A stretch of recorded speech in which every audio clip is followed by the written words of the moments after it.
தெனாலிராமனும் பூனையும்.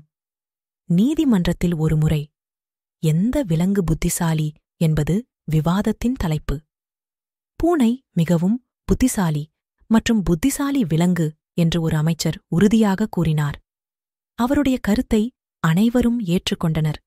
இதனால் எந்த பூனை புத்திசாலி என்பதைக் கண்டறிய ஒரு போட்டியை ஏற்பாடு செய்ய மன்னர் முடிவு செய்தார்.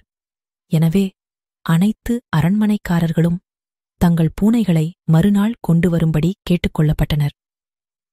மற்ற பூனைகள் செய்யாததை செய்யும் பூனைக்கு வெகுமதி அளிப்பதாகவும் மன்னர் அறிவித்தார்.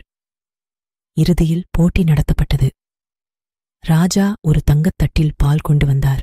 பால் வந்தவுடன் ஒரு பூனை தவிர மற்ற அனைத்து பூனைகளும் அதை குடிக்க ஓடியது. தெனாலிராமனின் பூனைதான் பால் குடிக்க மறுத்தது.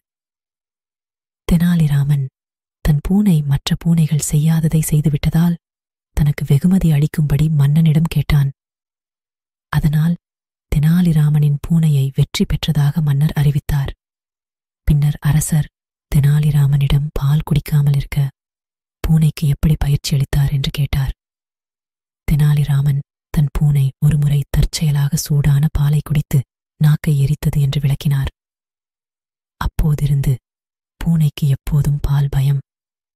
இச்சம்பவம் ராஜாவுக்கு சிரிப்பை வரவழைத்தது.